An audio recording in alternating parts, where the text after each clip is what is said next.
Today was an important victory for parents who deserve to have a say in their kids' education. It's unbelievable that here in Washington, you didn't see everybody coming together for such a basic right. The Parents' Bill of Rights, the fact that not a single Democrat would vote to allow parents to have a say in their kids' education shows you how extreme this Democrat Party has become in Washington. And yet parents have been calling for this for 2 years. We saw during COVID with shutdowns, with lockdowns, where parents actually got to look beneath the veil, actually got to see what was happening in their kids' education. And many were alarmed that they weren't seeing their kids learning reading, writing, and arithmetic. They actually were seeing things that made them concerned to ask questions like, can I see my kids' curriculum? And they were even more shocked when they found out that there were union bosses who didn't want their kids to be able to find out what was going on in the classroom. They didn't want the parents to know. And so we brought forward the Parents' Bill of Rights. And I applaud Julia Letlow, Virginia Fox, all the members of the Education Committee for making this a priority. As Speaker McCarthy said, when we laid out in our commitment to America, if we got the majority, we would actually go fight for those families who have been left behind.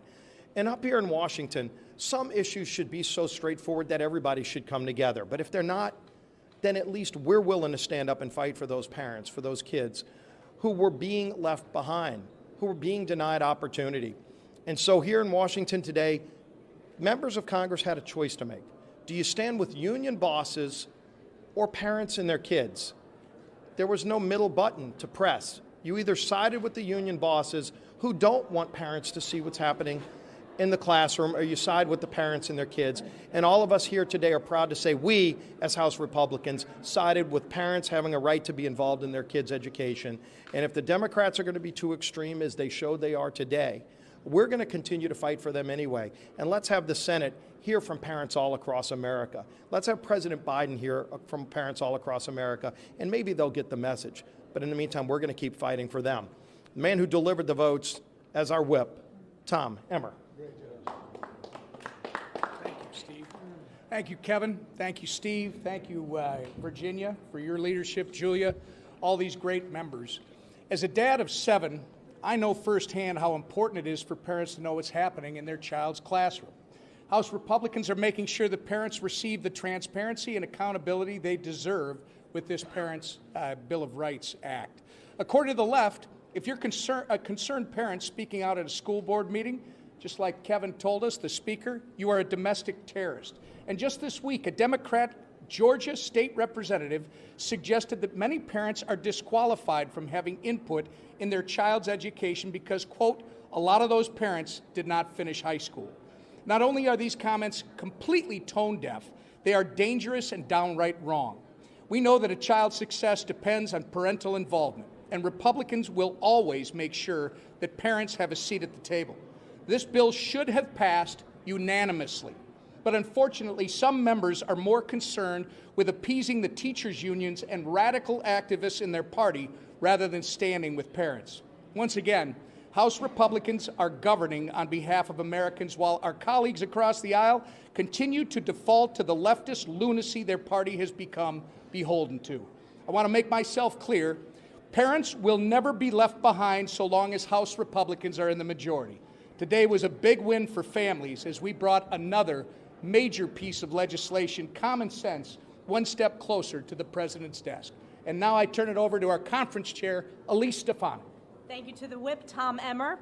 It is clear today that the Republican Party is the party of parents. Not a single Democrat crossed the aisle to vote on behalf of parents and kids across this country. And as Tom pointed out, this should have been a unanimous vote.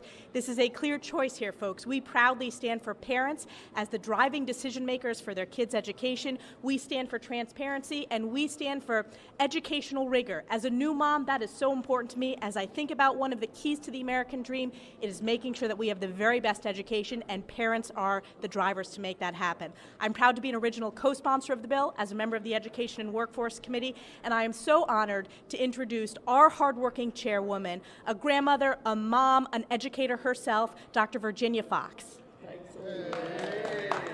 Well, Elise stole one of my lines. The Republican Party is the party of parents and children. We fought hard against the bureaucrats and the unions to have parents have a voice in their children's education. It is, again, as my colleagues have said, it makes all the sense in the world for parents to know what's being taught in the classroom. It makes all the sense in the world for them to know where the money's coming from, where the money's going. We are empowering parents and students with the Parents' Bill of Rights. And it is the right thing to do. And as, again, my colleagues have said, this bill should have passed unanimously. What's wrong with the Democrats that they're not in favor of giving parents the information that they need to help their children succeed in school? Something's wrong with this picture when they are doing that. But we did our job here today. We fulfill one of the key tenets of the commitment to America by having parents be informed so they can help their children. Education is not being seen in high esteem these days in our country. We want the education to be the best it can be.